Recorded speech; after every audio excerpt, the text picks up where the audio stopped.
Hello and a warm welcome to Federal's special program, Capital Beat. 19 opposition parties have collectively decided to boycott the inauguration ceremony of the new Parliament building. This after the government of India declared that Prime Minister Modi will be inaugurating the new building and not the President of India, which is Draupadi Murmu. Opposition has been saying when the soul of democracy has been sucked out of Parliament, the new building doesn't have any value. I'm joined by Sitaram Yechury, a veteran politician of the country and also CPIM General Secretary. Thank you so much, sir, for joining us. Thank you. So, sir, my first question to you really is that why have the opposition parties collectively taken a call to boycott the inauguration of the Parliament building, the new Parliament building? You see, the call was taken because the appropriate thing would have been for the President of India to do the inauguration. At the foundation stone laying, the same thing happened. The Prime Minister did that without the President being there. At the national emblem being installed on the Parliament, the same thing happened. The Prime Minister did that. The Constitution of India is very clear. In Article 79, it says the Parliament shall consist of the President and both the houses of Parliament. The President is the one who summons the Parliament. Without the President summoning, the Parliament cannot meet. It's the President who sets in motion parliamentary proceedings every year by addressing a joint session. And it is the President who prorogues the Parliament after the session is over. So the head of the Parliament is the President of India. Now, bypassing the President of India is actually an affront to the Indian Constitution. All the parties today feel that in various aspects, the Constitution of India and its propriety is being undermined by this government. So in the background of this, we think that this is very incorrect for that the President is bypassed. And it's a parliamentary form of democracy is sought to be converted into a presidential form by the Prime Minister, who is not the head of the Parliament. The Prime Minister heads the government, that is the executive. The three wings in our constitution of democracy are your legislature, the executive, and the judiciary. And each one is independent. And the executive is accountable to the Parliament. Executive is not the Parliament. The Prime Minister is the leader of the Lok Sabha. And that too only of the treasury benches. There's a leader of the opposition there also. But the Rajya Sabha. Yeah. But Mr. Yechury, BJP says that it's cheap politics. And even if it's a symbolic protest by the opposition, and there is a merit in what the opposition is saying, but do you think that's really going to make a difference to BJP? And yeah. Yep. You see, defense of the Indian Constitution, if BJP considers that to be cheap, then there's something seriously wrong in our country. The Constitution of India is sacrosanct. The same BJP leaders, including the Prime Minister, have taken an oath on this very Constitution. So how can upholding the constitutional provision be called cheap? It's actually cheap to call it cheap. That is what it is. Not understanding the gravity. And they should understand this gravity. And how can the Prime Minister keep appropriating everything and all the authority that doesn't belong to the executive or the head of the executive, the Prime Minister? Right. But sir, it's quite understandable that not that BJP leaders don't understand the constitutional propriety of having the president as the head who should be inaugurating the building. But why do you think BJP government has gone ahead with a decision like that? Only to highlight Narendra Modi's achievements, or is there something else which is beyond the headlines, I would say? It is basically they do not accept this constitution. That's what I believe. They would want to convert the character of the Indian Republic into a Hindutva Rashtra, which has fascistic portents, which means that this Constitution of India is the biggest obstacle to it. That's why you find every major foundational pillar of the Constitution is under assault.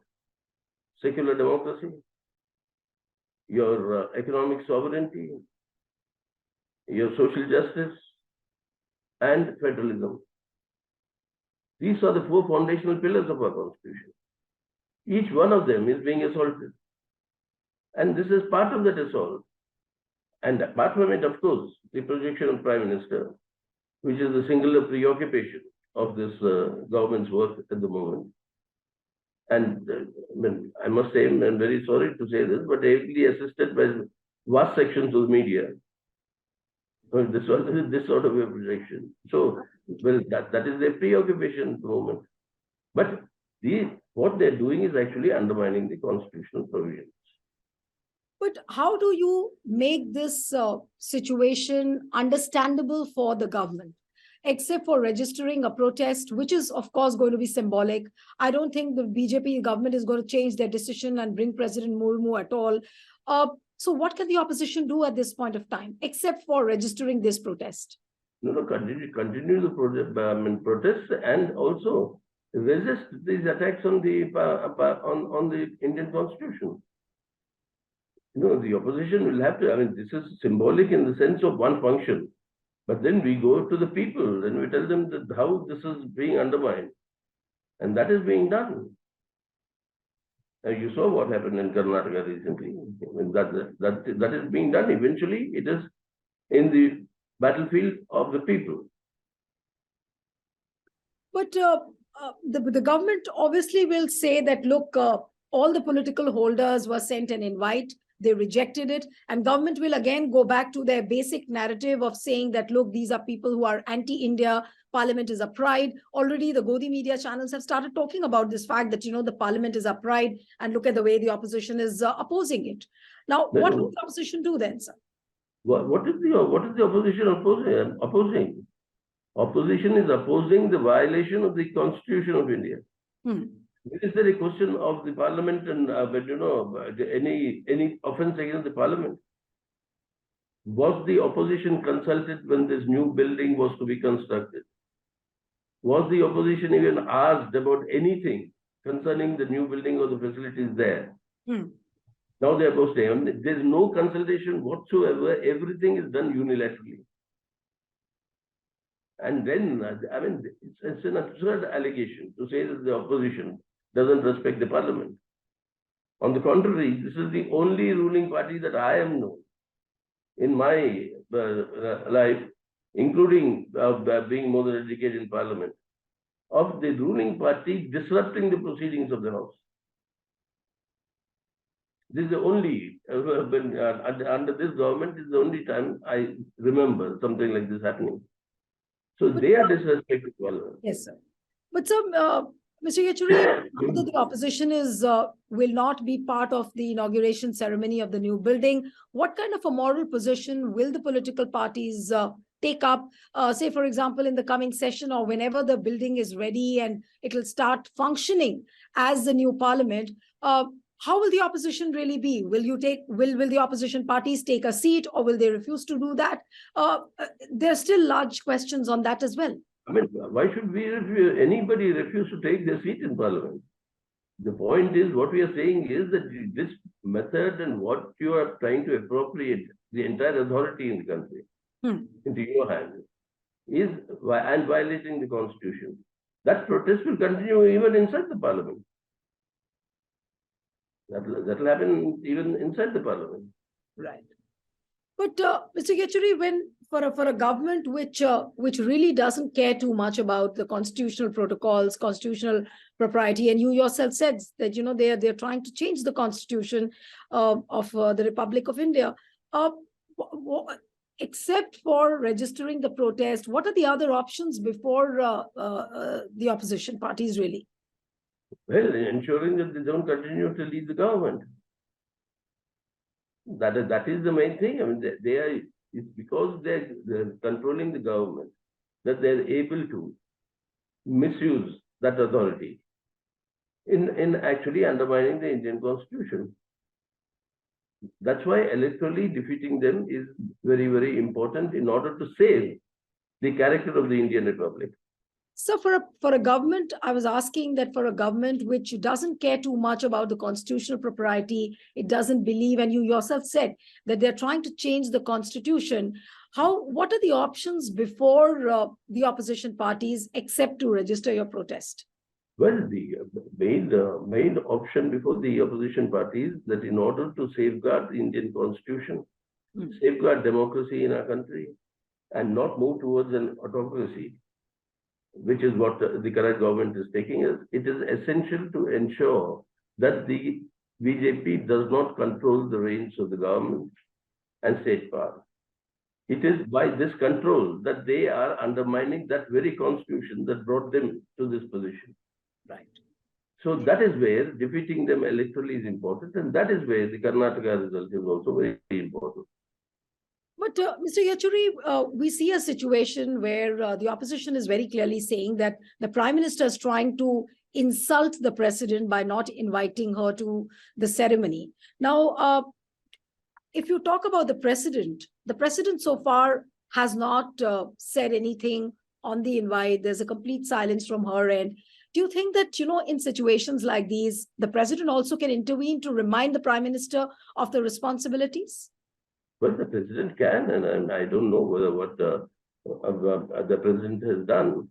But the question is, who is the Prime Minister to invite the President? The President of India swears in the Prime Minister under the oath of this very Constitution. Yes. I mean, don't be so very presumptuous saying that if President is invited, everything will be okay. Who are you or who am I to invite the President? The President is the head of the Parliament, is the head of this, is the custodian of the Indian Constitution. So it is the President who should do the inviting, if at all he or she wants to invite. It's not for anybody to invite the President. Right. But Mr. Yechury, the Speaker also didn't think twice before sending out the invite that he should have kept the President in the loop. Many people are saying that, Prime Minister Narendra Modi, has a big ego problem, and, he cannot see anybody beyond himself. Derek O'Brien said that, this new Parliament building is all about, when said in context with Modi, that it's all about I, me, and myself. So do you think that that is the reason probably that they didn't believe in this protocol, that it's better not to invite the President rather than, all the attention going on the President? Well, whatever be those tendencies that others have been talking about, whether it's megalomaniac tendency or whatever it is, he is the Prime Minister of India under this Indian Constitution. And by an oath of this Constitution, he cannot be allowed to keep undermining this very Constitution. And if it continues to do that, then the only way is to remove them from this position of authority, where they are misusing this authority to undermine the Constitution and destroy democratic functioning. Right. Okay. So coming to a different point altogether, and that, of course, is the opposition unity before 2024 elections. A lot of things are happening. Nitish Kumar is meeting several parties. Are you able to hear me, sir? I'm able to hear you. Yeah. Okay, sir. Yeah. I can hear. Now you're back. Yeah. Yes. Okay. So, sir, coming to the question of the opposition unity before 2024 elections, a lot of things are happening. Nitish Kumar is meeting up with several party leaders. We saw Mamata Banerjee meeting Arvind Kejriwal. Arvind Kejriwal is also trying to cobble up a front, on the basis of this ordinance, which was passed by the center recently on the appointment of IS officers. What is really happening? Are we going to see one main opposition front against the BJP, or we will also see a third front probably emerging? What does the possibility look like? What is happening is at the national level, many of these opposition parties, like today, 19 parties coming together on common issues of national importance in defense of our constitution, democracy, against hatred and violence, etc. I mean, many of these parties will jointly move in a political campaign. They'll also move in protest actions against people's livelihood conditions, employment, price rise, etc. But basically, the electoral understanding will be worked out at the state level. And that is how it has been, and that's how it will be in a country of India's diversity. Right. Where different parties have the confidence of the people in different regions. So state-wise, this is happening, and it's already happened in many states, and it'll happen, and it'll continue to happen in the others. No, sir, but the situation is slightly complicated when it comes to, say, for example, West Bengal, where Mamata Banerjee says that, Congress should let the regional parties, leave stronger in their own strongholds, like West Bengal, and, there's several other states like that. So how do you think the things will pan out, and will Congress be ready for adjustments like these? No, but you see, the question is in Bengal, the Congress, along with the left, has been taking a very consistent position. That is to defeat BJP and Trinamool Congress. Now, Trinamool Congress's offer, it's not, this has been going on before every election, something of the year that comes in like this. What is the point in trying to say that we'll support you elsewhere, you support us in Bengal? Where are you elsewhere? That is, so the question that comes up is concretely depending on, like you take, for example, Kerala. The main fight is between CPM and the Congress. And not a single MLA of BJP gets elected. Right. So it's not necessary that, when you fight with each other, the BJP gains. Right. So that's why don't reduce politics to arithmetic alone. So from what you are saying, sir, so are we not going to see an umbrella opposition unity? It will be tailored, it will be customized according to the various states. Is that what I believe? Yes, that is what it will be, and it will be post-elections that the front will emerge, which will form the alternate government. And that is how it was. Only to give you the last three examples, if you take. United Front was formed in 96 after the elections. 98, Mr. Vajpayee's NDA was formed after the elections. 2004, UPA was formed after the election. But what happened before the elections was statewide understanding in various states, and they are different from each other. But Mr. Yechury, if I may ask you, now, every time, we talk about an opposition unity, people say that Congress is the main or principal opposition party, and, it has a big responsibility of bringing in all parties together. This time, is it Congress, or is it really Nitish Kumar who's holding the fulcrum and who's holding the glue with himself so that all members of the opposition parties can come together? Like I said, there will be an umbrella coming together at the national level. But the nuts and bolts and the nitty-gritty will be worked out at the state level. You have a Mahagathbandhan in Bihar, you have an MVA in Maharashtra, and so likewise in many states you have the understandings already in place. Tamil Nadu, you have a front against the BJP. So in all these states, depending on that state specificity, it'll work out. So by when do you think this front or this alliance can take a formal shape so that people can see and believe that, look, here we have a counter to the Narendra Modi government or the BJP government at the center? Well, that front at the center, first it will happen at the state, as I told you, at the state level. And people are already seeing. People already saw in Karnataka before the election. Right. Where and how to defeat the BJP. So like that, people are already seeing this. They saw it in Himachal, they saw it in Karnataka, they saw it in the Delhi municipal election, which the BJP held for 15 years. Right. So people will see and people will act accordingly. But sir, the narrative for the state elections is different, and the way the Lok Sabha elections are conducted, that is different, because for a Lok Sabha election you have a potential personality like Narendra Modi, and Narendra Modi versus whom will be the biggest question, that who's going to be the big leader? BJP always poses that question. Remember in 2004 it was a question, Vajpayee versus whom? And Vajpayee, there is no alternative to Vajpayee. India shining, feel good factor. And what happened? You had Dr. Manmohan Singh as the Prime Minister for 10 years after that. Right. So, I mean, don't reduce a parliamentary elections to a presidential form. Okay. And this is what Modi government is trying to do. You're saying that That's what they're trying to do, and I'm sure people have seen through this and will continue to see through this. Okay. But what happens if Narendra Modi tries to change the parliamentary elections altogether? Will that be possible? Because many people say that in 2024, if BJP wins the elections, then you forget the constitution, you forget the parliamentary form of democracy. Well, that danger is there. That is why we got to make sure that we avoid that danger.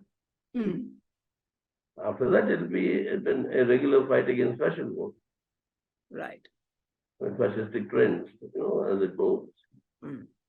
But when the common minimum program, sir, is worked out, just last couple of 1 or 2 questions more, that, there are a lot of things which opposition is talking about, of course, price rise, inflation, unemployment is there. But apart from that, there are issues of constitutional propriety. There are things like, various other things are there. Caste census is there.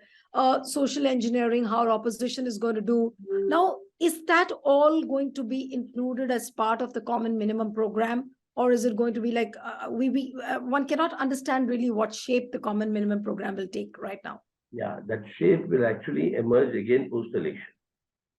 Common minimum program for both the United Front government in 96, the UPA government in 2004. The common minimum program took the final shape after government formation. Okay. Because that is when you'll know the sort of forces that are there, what they have promised to the people, different parties in different places, and they put all together. So, but all these issues will be there. There's no undoubtedly. Right. So I believe that a lot of things are happening, but no final shape as yet. Final shape. The opposition front. Final shape will only be the defeat of this government in 2024. Okay. And that is very clear. That shape is very clear. Okay. Okay. Wish you all the best, Mr. Yechury. It's always a pleasure having you on the program. And one appeal to the viewers who are watching this interview, subscribe to our channel, send us your feedback, and stay tuned to the Federal. Thank you. Thank you, sir. Thank you. Thank you. Thank you so much.